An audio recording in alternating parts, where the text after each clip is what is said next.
காவிரி தொடர்பான வழக்கு உச்சநீதிமன்றத்தில் இன்று விசாரணைக்கு வருவதையொட்டி தமிழக எல்லைப் பகுதியான ஜூஜுவாடியில் நிலவும் சூழல் குறித்து எமது செய்தியாளர் காண்டீபன் தரும் கூடுதல் விவரங்களை கேட்கலாம்.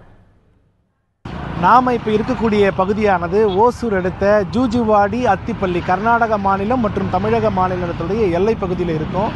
இந்த பகுதியில் பொறுத்த வரைக்கும் கடந்த 14 நாட்களாக பேருந்து போக்குவரத்து முற்றிலும் தடை செய்யப்பட்டிருக்கிறது. இந்நிலையில் நேற்று காவேரி மேற்பார்வை குழு கூடியது. அந்த குழுவில் 3000 கன அடி தண்ணீரை தமிழகத்திற்கு நாள்தோறும் திறந்து விட வேண்டும், அதுவும் 30ஆம் தேதி வரை திறந்து விட வேண்டும் என்று கர்நாடக மாநில அரசுக்கு உத்தரவிட்டு இருந்தது.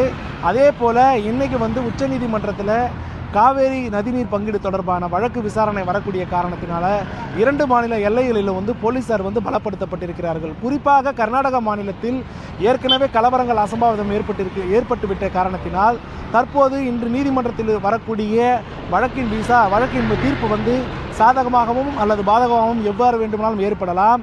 இந்நிலையில் கர்நாடக மாநிலத்தில் எந்தவித கலவரங்களும் அசம்பாவிதங்களும் ஏற்படாமல் இருப்பதற்காக கர்நாடக காவல்துறையினர் கூடுதல் கவனிப்போடு முன்னெச்சரிக்கையோடு அதிக அளவிலான காவல்துறையினர் எல்லைப் பகுதியில் நிறுத்தப்பட்டிருக்கிறார்கள். குறிப்பாக எல்லைப் பகுதியில் கன்னட அமைப்பினர் மற்றும் கர்நாடகத்தை சார்ந்தவர்கள் எவரும் ஆர்ப்பாட்டமும் போராட்டமும் ஈடுபடக்கூடாது என்று காவல்துறையினர் உத்தரவிட்டிருக்கின்றனர்.